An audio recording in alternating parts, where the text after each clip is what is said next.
CIET NCERT द्वारा प्रस्तुत है कक्षा 7 की विज्ञान की पाठ्यपुस्तक। प्रस्तुत है इस पुस्तक का पाठ 11 है। शीर्षक जंतुओं और पादप में परिवहन, पृष्ठ 128 से 140 तक। तो आइए अब सुनते हैं इस पुस्तक का पाठ 11, शीर्षक जंतुओं और पादप में परिवहन। पृष्ठ 128। पाठ 11 है, जंतुओं और पादप में परिवहन। आप जानते हैं कि सभी जीवों को जीवित रहने के लिए भोजन, जल और ऑक्सीजन की आवश्यकता होती है। उन्हें इन सभी पदार्थों को अपने शरीर के विभिन्न अंगों तक पहुंचाना होता है।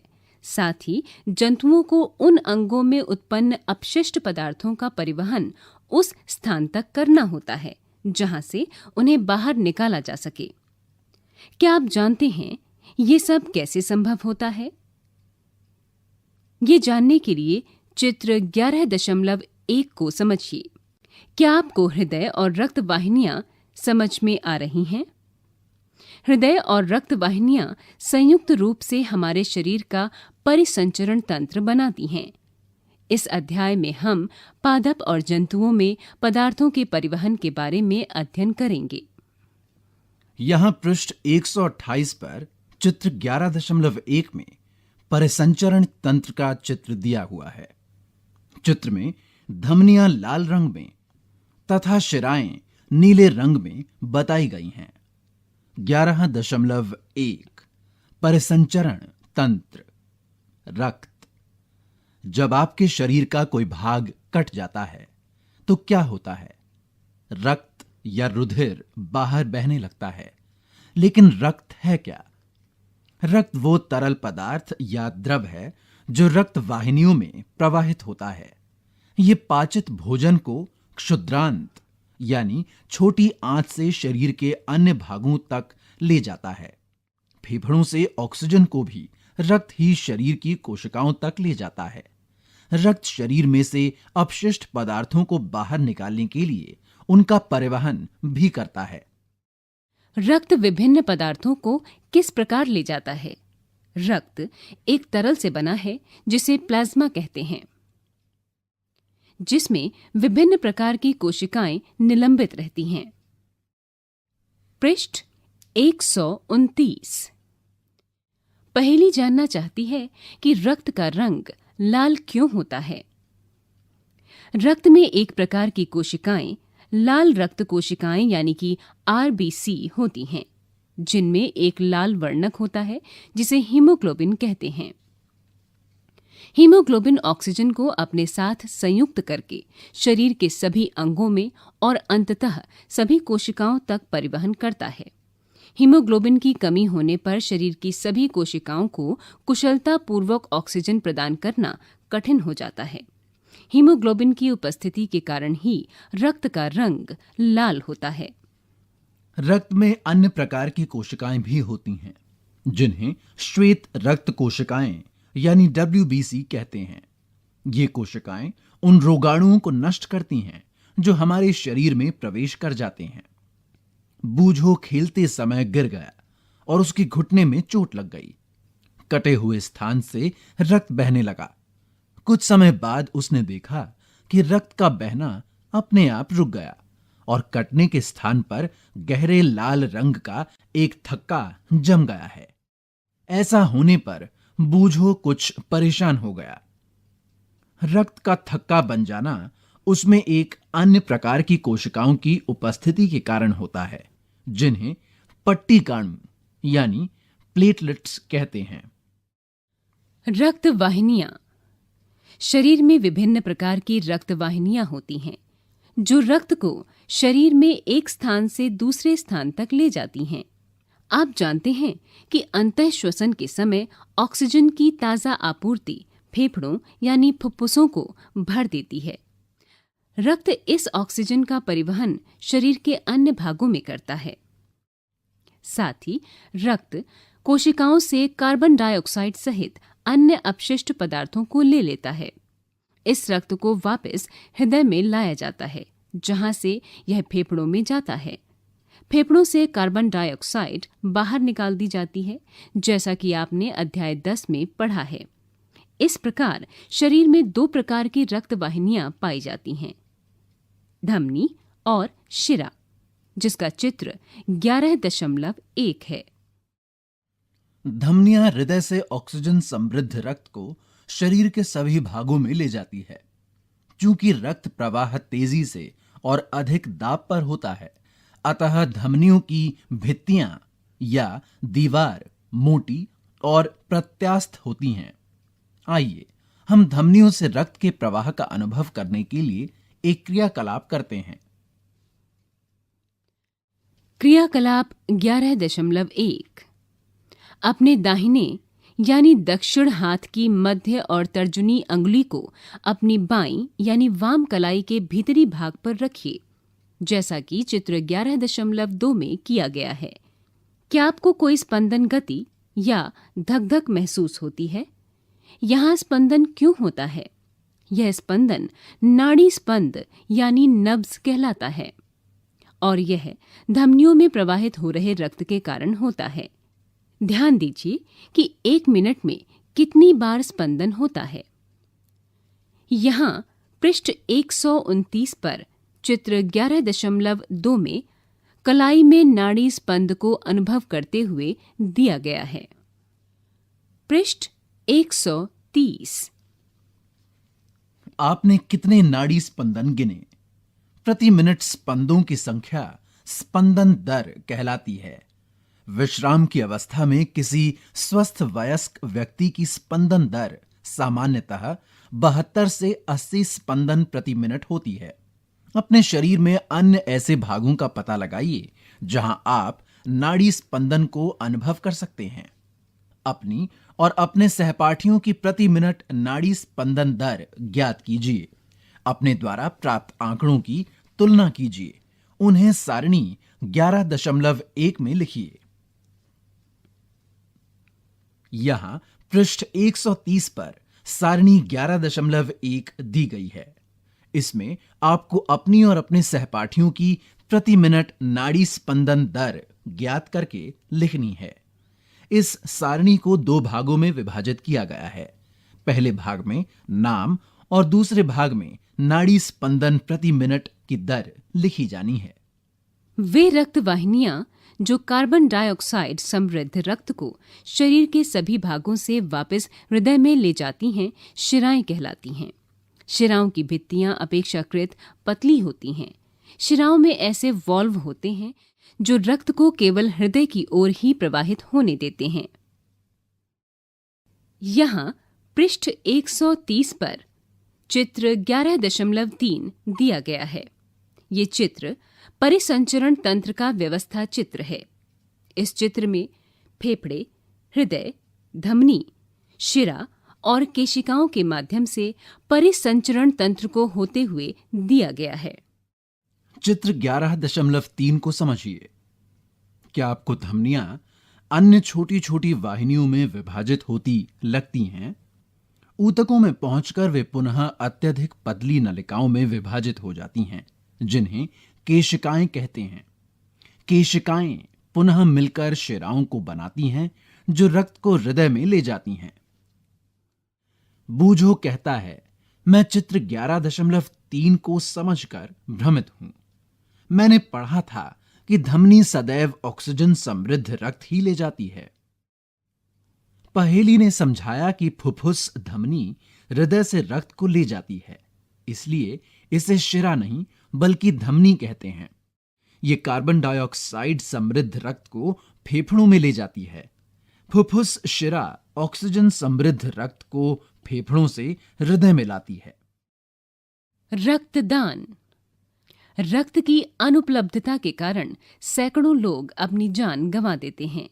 स्वेच्छा से किया गया रक्तदान हानि रहित व दर्द रहित होता है, जो कई अनमोल जानें बचा सकता है। रक्तदान अस्पतालों में सरकार द्वारा अधिकृत जगहों पर ही किया जाना चाहिए। दान किया गया रक्त ब्लड बैंकों में विशेष देखभाल से रखा जाता है। हृदय। हृदय वो अंग है जो रक्त द्वारा पदार्थों के परिवहन के लिए पंप के रूप में कार्य करता है। ये निरंतर धड़कता रहता है। पृष्ठ 131। एक ऐसे पंप की कल्पना कीजिए जो वर्षों तक बिना रुके कार्य करता रहता है। यह बिल्कुल असंभव प्रतीत होता है, फिर भी हमारा हृदय जीवन पर्यंत बिना रुके रक्त को पंप करने का कार्य करता रहता है। आइए हम हृदय के बारे में कुछ और जानकारी प्राप्त करें। हृदय वक्ष गुहा में स्थित होता है, जिसका निचला सिरा थोड़ी बाईं ओर झुका रहता है, जैसा कि चित्र 11.1 में दिया गया है। अपनी अंगुलियों को भीतर की ओर मोड़कर मुट्ठी बना लीजिए। आपके हृदय का आमाप यानी कि साइज लगभग आपकी मुट्ठी के बराबर होता है। जरा सोचिए, यदि हृदय में कार्बन डाइऑक्साइड और ऑक्सीजन से समृद्ध रक्त परस्पर मिल जाए तो क्या होगा? ऐसी स्थिति उत्पन्न न होने देने के लिए हृदय 4 कक्षों में बटा होता है। ऊपरी 2 कक्ष अलिंद कहलाते हैं और निचले 2 कक्ष निलय कहलाते हैं, जैसा कि चित्र 11.4 में दिया गया है।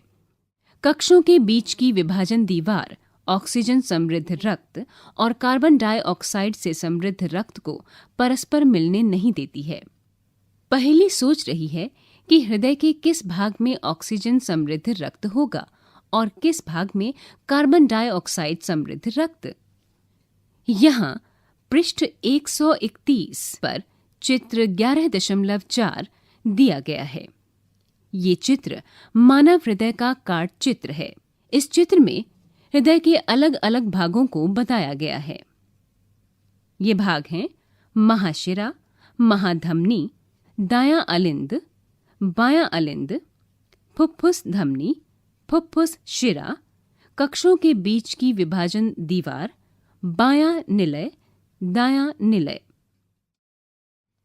परिसंचरण तंत्र की कार्यविधि को समझने के लिए चित्र 11.3 में हृदय के दाईं ओर से आरंभ करते हुए तीरों द्वारा इंगित दिशा का अनुसरण कीजिए। इस चित्र में तीरों द्वारा हृदय से फेफड़ों में और वापस हृदय में रक्त के प्रवाह की दिशा को बताया गया है, जहां से वो शेष शरीर में पंप होता है। पृष्ठ 132। हृदय स्पंद। हृदय के कक्ष की भित्तियां पेशियों की बनी होती हैं। ये पेशियां लयबद्ध रूप से संकुचन और विश्रांति करती हैं। यह लयबद्ध संकुचन और उसके बाद होने वाली लयबद्ध विश्रांति दोनों मिलकर हृदय स्पंद यानी हार्ट बीट कहलाता है। याद रखिए, हृदय का स्पंदन जीवन के हर क्षण होता रहता है। यदि आप अपने वक्ष की बाईं तरफ हाथ रखें तो अपने हृदय स्पंदों यानी धड़कन को महसूस कर सकते हैं। चिकित्सक आपके हृदय स्पंद को मापने के लिए स्टेथोस्कोप नामक यंत्र का उपयोग करते हैं। चित्र 11.5 भाग 1 में स्टेथोस्कोप का चित्र दिया गया है। चिकित्सक स्टेथोस्कोप का उपयोग हृदय स्पंद की ध्वनि को आवर्धित करने की युक्ति के रूप में करते हैं। स्टेथोस्कोप के एक सिरे पर एक चेस्ट पीस लगा होता है, जिसमें एक संवेदनशील डायफ्राम होता है। दूसरे सिरे पर 2 ईयर पीस यानी श्रोतिका लगे होते हैं, जो एक नली द्वारा चेस्ट पीस से जुड़े रहते हैं। चिकित्सक स्टेथोस्कोप का चेस्ट पीस आपके हृदय के स्थान पर रखकर श्रोतिकाओं से स्पंदनों की ध्वनि का अध्ययन करते हैं, जिससे उन्हें आपके हृदय की स्थिति का आकलन करने में सहायता मिलती है। आइए हम अपने आसपास उपलब्ध सामग्री से स्टेथोस्कोप का एक मॉडल बनाना सीखें। क्रियाकलाप 11.2 6 से 7 सेंटीमीटर व्यास की कोई कीप लीजिए। कीप के स्तंभ पर रबड़ की एक नली लगभग 50 सेंटीमीटर से लंबी को कसकर लगाइए।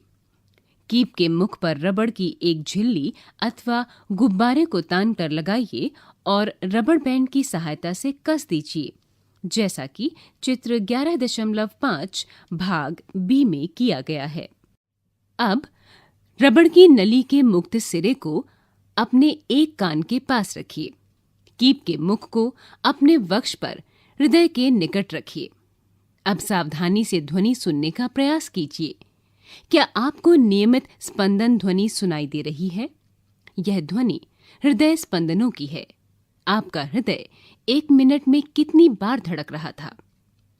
4 से 5 मिनट तक दौड़ने के बाद पुनः हृदय स्पंदन की दर ज्ञात कीजिए। अपने प्रेक्षणों की तुलना कीजिए। अपनी तथा अपने मित्रों की विश्राम अवस्था में तथा 4 से 5 मिनट दौड़ने के बाद हृदय स्पंदन तथा नाड़ी स्पंद यानी पल्स दर रिकॉर्ड कीजिए, जैसा कि सारणी 11.2 में दिया गया है। क्या आपको अपने हृदय स्पंदन और नाड़ी स्पंद दर के बीच कोई संबंध समझ में आता है? प्रत्येक हृदय स्पंदन धमनियों में एक स्पंद उत्पन्न करता है। प्रति मिनट धमनी में उत्पन्न स्पंद हृदय स्पंदन दर को बताती है। पृष्ठ 133। यहाँ पृष्ठ 133 पर सारणी 11.2 में हृदय स्पंदन और स्पंद दर लिखने की सारणी दी हुई है। इस सारणी को 3 भागों में विभाजित किया गया है। छात्र का नाम, विश्राम के समय, हृदय स्पंदन और स्पंद दर, और इसके बाद दौड़ने के बाद लगभग 4 से 5 मिनट तक हृदय स्पंदन और स्पंद दर। आपको यह सारणी भरनी है।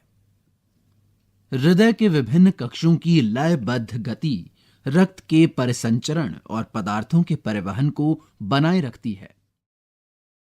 रक्त परिसंचरण की खोज विलियम हावे 1578 से 1657 तक नामक एक चिकित्सक ने की थी, जो अंग्रेज थे। उन दिनों ये मान्यता थी कि रक्त शरीर की वाहिनियों में दोलन करता रहता है। इस मत के लिए हार्वे का उपहास किया गया और उन्हें परिसंचारी यानी सर्कुलेटर कहा जाता था। उनके अधिकांश रोगियों ने उनसे उपचार कराना बंद कर दिया। तथापि हार्वे की मृत्यु से पहले परिसंचरण के बारे में उनके विचार को जीव विज्ञानी तथ्य के रूप में मान्यता मिल गई थी। बूझो जानना चाहता है कि क्या स्पंज और हाइड्रा में भी रक्त होता है? स्पंजों और हाइड्रा जैसे जंतुओं में कोई परिसंचरण तंत्र नहीं पाया जाता है। जिस जल में वे रहते हैं वही उनके शरीर में प्रवेश करके उनके भोजन और ऑक्सीजन की आपूर्ति कर देता है। जब जल बाहर निकलता है तो वह अपने साथ कार्बन डाइऑक्साइड और अपशिष्ट पदार्थों को ले जाता है। अतः उन्हें परिसंचरण हेतु रक्त के समान तरल की आवश्यकता नहीं होती है। आइए अब हम शरीर द्वारा कार्बन डाइऑक्साइड के अतिरिक्त अन्य अपशिष्ट पदार्थों की निकासी के विषय में अध्ययन करें। 11.2 जंतुओं में उत्सर्जन। आपको याद होगा कि शरीर में अपशिष्ट पदार्थ के रूप में उत्पन्न कार्बन डाइऑक्साइड फेफड़ों द्वारा किस प्रकार उच्छ्वसन के प्रक्रम के दौरान शरीर से बाहर निकल जाती है। ये भी ध्यान में रखिए कि अपाचित भोजन बहिक्षेपण प्रक्रम द्वारा मल के रूप में शरीर से बाहर निकाल दिया जाता है। आइए अब हम ये मालूम करें कि अन्य अपशिष्ट पदार्थ शरीर द्वारा कैसे बाहर निकाले जाते हैं। आपके मन में यह प्रश्न उठ सकता है कि आखिर ये अपशिष्ट पदार्थ आते कहां से हैं? जब हमारी कोशिकाएं अपना कार्य करती हैं तो कुछ पदार्थ अपशिष्ट के रूप में निर्मुक्त होते हैं। अधिकांशतः ये पदार्थ विषाक्त होते हैं, इसलिए इन्हें शरीर से बाहर निकालने की आवश्यकता होती है। सजीवों द्वारा कोशिकाओं में निर्मित होने वाले अपशिष्ट पदार्थों को बाहर निकालने के प्रक्रम को उत्सर्जन कहते हैं और उत्सर्जन में भाग लेने वाले सभी अंग मिलकर उत्सर्जन तंत्र बनाते हैं। मानव उत्सर्जन तंत्र। रक्त में उपस्थित अपशिष्ट पदार्थों को शरीर से बाहर निकाला जाना चाहिए। यह किस प्रकार होता है? इसके लिए रक्त को छानने की व्यवस्था की आवश्यकता होती है। पृष्ठ 134। ये व्यवस्था वृक्क यानी गुर्दों में उपस्थित रक्त कोशिकाओं द्वारा उपलब्ध की जाती है। जब रक्त दोनों वृक्कों में पहुंचता है तो इसमें उपयोगी और हानिकारक दोनों ही प्रकार के पदार्थ होते हैं। उपयोगी पदार्थों को रक्त में पुनः अवशोषित कर लिया जाता है। जल में घुले हुए अपशिष्ट पदार्थ मूत्र के रूप में पृथक कर लिए यानी हटा दिए जाते हैं। वृक्कों से मूत्र वाहिनियों से होता हुआ मूत्र मूत्राशय में जाता है। मूत्र वाहिनियां नली के आकार की होती हैं। मूत्राशय में मूत्र संचित होता रहता है। मूत्राशय से एक पेशीय नली जुड़ी होती है जिसे मूत्र मार्ग कहते हैं, जैसा कि चित्र 11.6 में बताया गया है। मूत्र मार्ग का दूसरा सिरा खुला होता है जिसे मूत्र रंध्र कहते हैं और जिससे मूत्र शरीर से बाहर निकाल दिया जाता है। वृक्क, मूत्र वाहिनियां, मूत्राशय और मूत्र मार्ग सम्मिलित रूप से उत्सर्जन तंत्र बनाते हैं।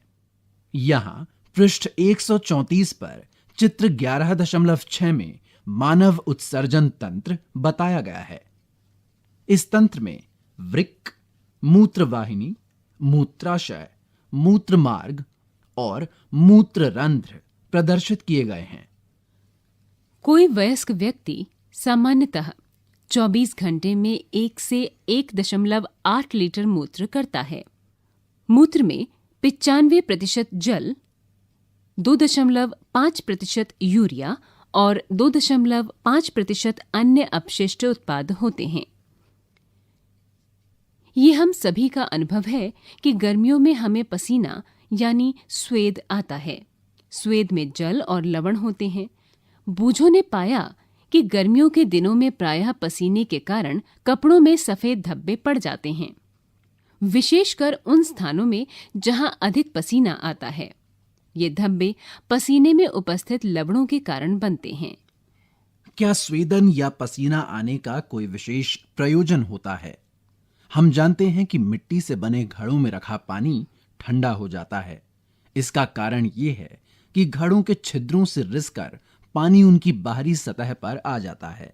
जब ये पानी वाष्पित होता है तो घड़े में बचा शेष पानी ठंडा हो जाता है। ठीक इसी प्रकार पसीना भी हमें अपने शरीर को ठंडा बनाए रखने में सहायता करता है। कभी कभी किसी व्यक्ति के वृक्क काम करना बंद कर देते हैं। ऐसा किसी संक्रमण अथवा चोट के कारण हो सकता है। वृक्क के अक्रिय हो जाने की स्थिति में रक्त में अपशिष्ट पदार्थों की मात्रा बढ़ जाती है। ऐसे व्यक्ति की अधिक दिनों तक जीवित रहने की संभावना कम हो जाती है।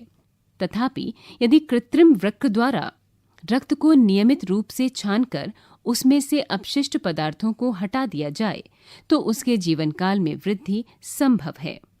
इस प्रकार रक्त के छनन की विधि को अपोहन यानी डायलिसिस कहते हैं। पृष्ठ 135 पहेली जानना चाहती है कि क्या अन्य जंतु भी मूत्र करते हैं? जंतुओं के शरीर से अपशिष्ट रसायनों के निष्कासन की विधि जल की उपलब्धता पर निर्भर करती है। मछली जैसे जलीय जंतु कोशिका के अपशिष्ट उत्पादों को अमोनिया के रूप में उत्सर्जित करते हैं, जो सीधे जल में घुल जाती है। पक्षी, छिपकली, सर्प जैसे कुछ जंतु अपने शरीर से अपशिष्ट पदार्थों का उत्सर्जन अर्ध घन यानी सेमी सॉलिड पदार्थ के रूप में करते हैं, जो मुख्यतः श्वेत यानी सफेद रंग का यौगिक यानी यूरिक अम्ल होता है। मानव द्वारा उत्सर्जित अपशिष्ट पदार्थों में यूरिया प्रमुख है। 11.3 पादपों में पदार्थों का परिवहन। अध्याय 1 में आपने पढ़ा कि पौधे यानी पादप अपनी जड़ों यानी मूलों द्वारा मृदा से जल और खनिज पोषकों का अवशोषण करके उन्हें पत्तियों को उपलब्ध कराते हैं। पत्तियां जल तथा कार्बन डाइऑक्साइड का उपयोग कर प्रकाश संश्लेषण के प्रक्रम द्वारा पौधों के लिए भोजन बनाती हैं।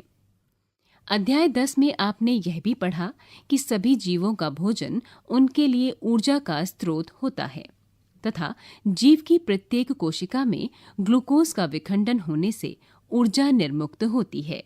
कोशिकाएं इस ऊर्जा का उपयोग जीवन की मूल क्रियाविधियों को संपादित करने में करती हैं। अतः यह आवश्यक है कि जीव की प्रत्येक कोशिका को भोजन उपलब्ध कराया जाए।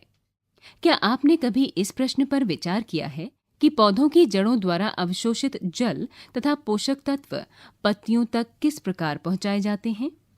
पौधों के वे भाग जो भोजन नहीं बना सकते, पत्तियों द्वारा निर्मित भोजन किस प्रकार प्राप्त करते हैं? जल और खनिजों का परिवहन। पादप मूलों यानी जड़ों द्वारा जल और खनिजों को अवशोषित करते हैं। मूलों में मूल रोम होते हैं। वास्तव में मूल रोम जल में घुले हुए खनिज पोषक पदार्थों और जल के अंतर्ग्रहण के लिए मूल के सतह क्षेत्रफल को बढ़ा देते हैं। मूल रोम मृदा कणों के बीच उपस्थित जल के संपर्क में रहते हैं, जैसा कि 11.7 के ए भाग में बताया गया है। क्या आप अनुमान लगा सकते हैं कि जल किस प्रकार मूलों से पत्तियों तक पहुंचता है? पादपों में किस प्रकार का परिवहन तंत्र पाया जाता है? बूझों का विचार है कि शायद पादपों के सभी भागों में जल के परिवहन के लिए पाइप बने होते हैं, जैसे कि हमारे घरों में जल की आपूर्ति के लिए होते हैं। जी हाँ, बूझो सही है। पादपों में मृदा से जल और पोषक तत्वों के परिवहन के लिए पाइप जैसी वाहिकाएं होती हैं। वाहिकाएं विशेष कोशिकाओं की बनी होती हैं जो संवहन ऊतक बनाती हैं। ऊतक कोशिकाओं का वह समूह होता है जो किसी जीव में किसी कार्य विशेष को संपादित करता है। जल और पोषक तत्वों के परिवहन के लिए पादपों में जो संवहन ऊतक होता है उसे जाइलम यानी दारू कहते हैं, जैसा कि चित्र 11.7 ए भाग में दिया गया है। जाइलम चैनलों यानी नलियों का सतत जाल बनाता है जो मूलों को तने और शाखाओं के माध्यम से पत्तियों से जोड़ता है, और इस प्रकार बना तंत्र पूरे पादप में जल का परिवहन करता है, जिसे चित्र 11.7 भाग बी में दिया गया है। आप जानते हैं कि पत्तियां भोजन का संश्लेषण करती हैं। भोजन को पादप के सभी भागों में ले जाया जाता है। ये कार्य एक संवहन ऊतक द्वारा किया जाता है, जिसे फ्लोएम यानी पोषवाह कहते हैं। पृष्ठ 136। इस प्रकार जाइलम और फ्लोएम पादपों में पदार्थों का परिवहन करते हैं। पृष्ठ 136 पर चित्र 11.7 दिया हुआ है। इस चित्र को 2 भागों में विभाजित किया है। पहले भाग में जाइलम यानी दारू और मूल रोम को दर्शाया गया है। दूसरे भाग में एक बड़े पेड़ का चित्र है। इस चित्र के साथ लिखा हुआ है, जल और खनिजों का परिवहन किसी वृक्ष में। पहेली ने पाया कि उसकी माँ यदि भिंडी और अन्य सब्जियां सूख गई हों तो वे उन्हें कुछ देर के लिए जल में डुबो देती हैं। वह जानना चाहती है कि उनमें जल कैसे प्रवेश करता है। क्रियाकलाप 11.3। हमें इस क्रियाकलाप के लिए एक कांच का गिलास, पानी, लाल स्याही व एक कोमल शाकीय पौधे की टहनी, उदाहरण के लिए बालसम, व एक ब्लेड की आवश्यकता होगी। गिलास को 1/3 पानी से भरें, उसमें कुछ बूंदें लाल स्याही की डालें। एक कोमल शाकीय पौधे की टहनी के आधार को एक ब्लेड की सहायता से काटकर गिलास में डाल दें, जैसा कि चित्र 11.8 भाग आ में दिया गया है। अगले दिन इसका अवलोकन करें। यहाँ पृष्ठ 136 पर चित्र 11.8 अ दिया गया है। इसमें एक पौधे की टहनी को गिलास में भरे रंगीन पानी में डाला गया है। लिखा है, रंगीन पानी में रखी गई शाकीय पौधे की टहनी। पृष्ठ 137। पृष्ठ 137 पर चित्र 11.8 दिया गया है। इस चित्र को 2 भागों में विभाजित किया है। पहले भाग में यानी ब में लिखा हुआ है, पानी तने में ऊपर को चढ़ता है, और स में लिखा हुआ है, तने की अनुप्रस्थ काट जो लाल रंग के बिंदु प्रदर्शित करती है। क्या शाकीय पौधे की टहनी का कोई भाग लाल रंग का पता लगता है? टहनी को अनुप्रस्थ काटिए तथा इसके अंदर लाल रंग का अवलोकन कीजिए, जैसा कि चित्र 11.8 ब व 11.8 स भाग में बताया गया है। वाष्पोत्सर्जन। कक्षा 6 में आपने पढ़ा कि पादप वाष्पोत्सर्जन के प्रक्रम द्वारा बहुत अधिक जल निर्मुक्त करते हैं। पादप मृदा से खनिज, पोषक तत्व और जल अवशोषित करते हैं। अवशोषित किया गया सारा जल पादप द्वारा उपयोग नहीं किया जाता है।